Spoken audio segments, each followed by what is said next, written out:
Making a good choice is what we all want to do, but it's not always easy. Sometimes we'd rather bury our head in the sand than struggle with deciding, especially when that decision carries some weight. Watch to the end to find out whether or not you need a decision making process overhaul.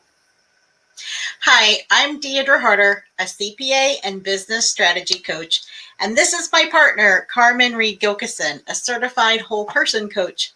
We started our business, Encore Empire, to help women in midlife who want to grow a profitable online business in a way that leverages their life experience and honors their values to provide the financial and time freedom they have worked so long and so hard to attain.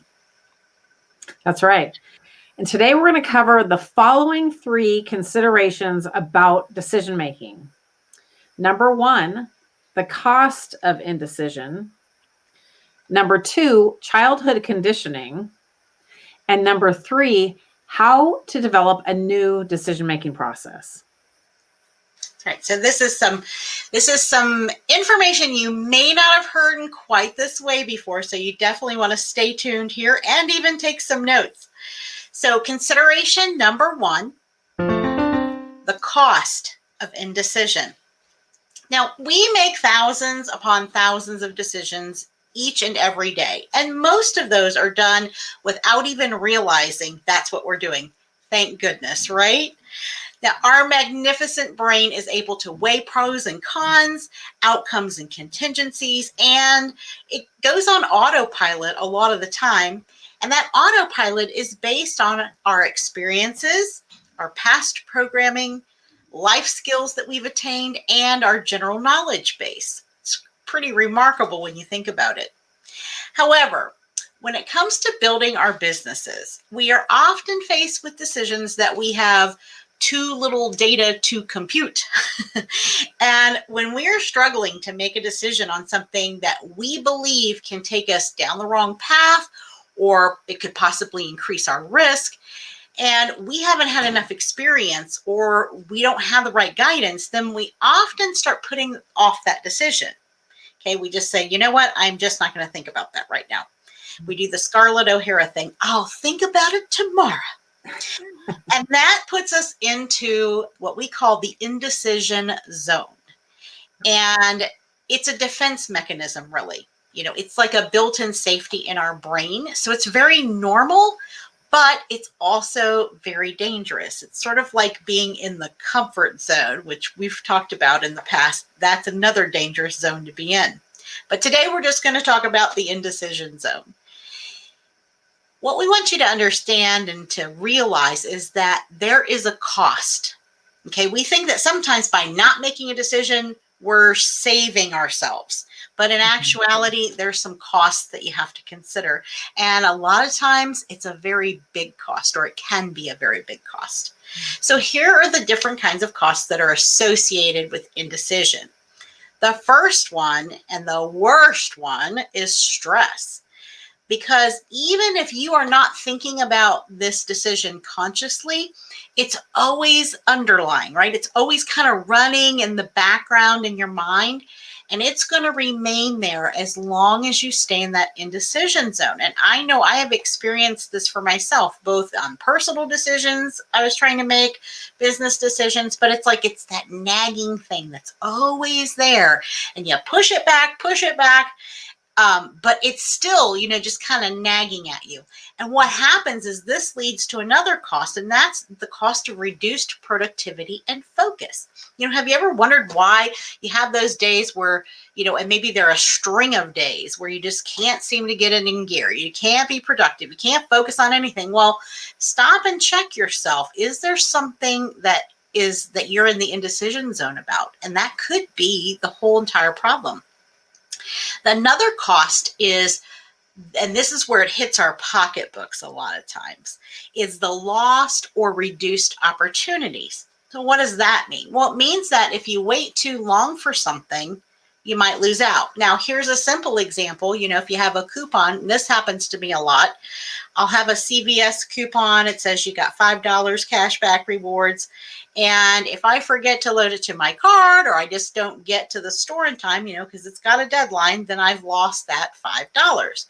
And that's not such a big deal, but sometimes that loss is an opportunity. And if you're not deciding, it could just pass you by, and that opportunity is not going to come along again. So we really have to understand, when you're going to stay in that indecision zone, look at what are the things that could happen that you could lose out on if you stay there too long, and know that you've got a deadline to get out. Now, if this lasts too long, another cost is that this can erode your self-confidence, because you will begin to tell yourself stories about how you're incapable of you're incapable of doing this, you're incapable of making a good choice, right? And then you start to think, well, I'm just bad at I make bad choices. And it isn't that you're making a bad choice or a good choice, it's the fact that you're not making a choice. Okay, that's really what it is. And so if we see it for what it is, that keeps it in your control, because the one thing we have control of in our lives is making choices, right? It's totally up to us to make a choice. So if we logically know that the indecision zone is not a fun place to be, and it's going to cost us in the long run, and sometimes in the short run, then why do we stay there? And more importantly, how do we get out of it? Such good stuff. I love this topic, because as humans, we deal with this every single day. So, consideration number 2, childhood conditioning. I remember when my daughter got to be a teenager and wanted more independence. That time that all parents dread. Well, I used to tell her every time she left the house, make good choices, honey. And she'd be like, yeah, whatever, mom, and it became a running joke over the years. And I'll still sometimes say, and she's almost 30 years old, but I'll still sometimes say, make good choices, but when you think about it, and when that suggestion, make good choices, is taken seriously, it kind of adds a lot of pressure. Now, as a parent of a teen, you're hoping that to use that pressure to have them actually make decisions that aren't going to land them somewhere bad or harm them or any of that. But think about all the decisions your family helped you make as you grew up. Anything from how to dress, how to wear your hair, who to hang out with, whether or not to attend college, what college to attend, and the list goes on. So all of that help formed your decision-making process, but was all of it helpful? So possibly it wasn't. But when do we ever stop and think about that? Stopping to take a time to look at what we've done, or that it's kind of like a pattern interrupt. We get used to doing something, we go with the flow, and we are in a pattern. We don't stop to think anything of it because it's just part of who we are. But when you take the time to intentionally dig into your decision-making process and identify what about it is helpful or not, that's the first step to looking at and realizing that, hey, I have been kind of going through this decision-making process in my life with blinders on, and I could probably be doing a better job. So we give you permission to release any habits that you've carried with you from childhood, so you can create a new framework for making decisions. It's so easy to just go with the flow and do what we've always done, but optimizing our processes and how we live our lives leads to a better quality of life and more life satisfaction. Now, that's absolutely right. And this all flows into our business lives as well, doesn't it? Now, consideration number 3 is how to develop a new decision-making process. Okay, so here's the good stuff. Here's where we're going to tell you how to fix this problem. Okay. So we've talked about the indecision zone and some of the reasons why we get stuck there. So now let's talk about the solution. The most effective way to solve just about any problem ongoing is to create a successful process. And that's in anything in life and in business, and this is no different. So we can go about it in the same kind of way. And when you go about it as a systems, type solution, it removes the emotion from it and it makes it a whole lot easier. Now, we use here at Encore Empire, we use a method we call the value-centric decision matrix. And this is something that Carmen and I have come up with based on our life experience and all the experiences of our clients that we work with, because we keep seeing this as a recurring issue over and over. So we came up with this way, and we're gonna share that with you right now. So assessing your process and programming, that's the first piece of this. And we all have a process, whether we think we have one or not, just as Carmen has been talking about. And you have to take the time to assess, well, what is that? So that's the first step. Now, when it comes to programming, once you know what your programming is and you've done the deep work, you dig down to figure out what that is, then you can write the new program.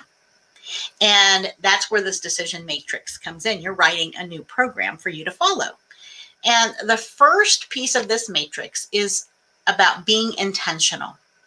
So ask yourself the question, what is the result you want to achieve? Okay, that's the first part. Like, what's the optimal result? And is this going to bring you closer to your goals? So, when you're looking at, decisions involve choices, right? So you have to choose A or B, or A, B, or C. So which one of those is, if you can answer yes to the question, is it going to help you achieve your goal? Yes or no? Is it going to bring you closer to your goals? So of course you have to know what those goals are. Now, number 2 is identifying your values. And this is really the big piece here, because you may be programmed with other people's values from the past, just like Carmen was talking about. And you might possibly be even borrowing values from people that are currently in your lives. Every time you ask for an opinion or someone just offers you an opinion, they're offering it based on their values.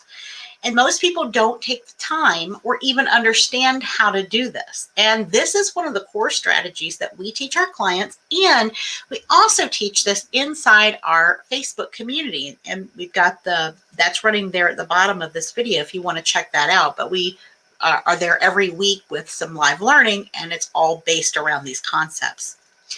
So I'm going to give you some action steps here on how you can go about beginning to create your value matrix. So the first thing is make a list of 10 values. Okay, like just list out 10. If you're not sure what that looks like, you can Google it, values list of values important to people, whatever, and you'll get a whole bunch of them. So kind of narrow that down to 10. Then once you get your 10, we want you to pick your top 3. Now, it doesn't mean the 10 aren't all important to you. It just means that you need to decide what are the 3 most important. Because again, more choices, more confusion, more struggle, more indecision. So we want to narrow this down. And these top 3 are going to then help you. They're going to help inform the decisions that you're going to make going forward. And this makes it so much easier to identify the right choice. And that's another little tip there, is begin thinking, and part of your programming should be, instead of making a good choice, how about making the right choice? And we can't ever make the right choice if we don't know what our values are, right? So this decision has to be in alignment with that. That's when you know it's the right decision for you and for your business. So the third piece of this matrix is, when you have this decision to make, when you ask yourself these questions. So the first question is this based on facts or emotions? Okay, so emotions, facts is where you've done the research, you know the ins and outs, you know what's going to happen if you make this choice, what's going to happen if you make that choice. Emotions are more about, let's use the example of impulse buys at the grocery store. I think everyone has experienced this. You're in the line, probably before COVID. Maybe you're all back in the stores now, but you see the rack with all the chips and the candy and the drinks and everything else. And of course, you've been running around the store for an hour and a half. You're starving. They know it. And they put that out there for you because that is an emotional purchase. It was not on your list. It was not part of the plan. And you went ahead and bought it, right? Because it's on emotion. So the real important thing here is don't make decisions based on emotion. Okay, it needs to be done with intention, with thought, and it has to be according to a plan. Then the next section of questions you want to ask yourself, or area to ask, is this a short-term or is this a long-term solution? Okay, because sometimes we make a choice, it's sort of like our out of the indecision zone without really being a solution. We make a short-term decision that's just simply going to get us out of the indecision zone for a short period of time, and we're going to be right back there 30 days from now, right? So you want to make sure that if you have the option to do the long term, that's what you want to go with. That's always the right answer. So make sure it's a solution, not a Band-Aid that's going to throw you back into the cycle all over again. So you build your own matrix, decision matrix, based on your values. You're going to base it on factual versus emotional. Okay, we always want to stick on the factual side of things, and the plans and goals, and then short-term versus long-term. So when you get those three elements put together and you know what those are and what they look like for you, you're going to have your own matrix. And when you run all the decisions through that matrix, it's going to make it so much clearer on what the right decision is going to be. That's right. And it's going to also free your mind of all that static, the stress and everything else. So let's recap what we've gone over today and remind you that we've provided you with 3 considerations around decision making. Okay. Number 1 is the cost of indecision. There are different costs associated with indecision, and no one really stops to think about that, but it's happening all the time. There's stress. So even when you aren't thinking about it, it's that underlying static that, Deidre mentioned earlier. There's reduced productivity and focus because of that stress and that static.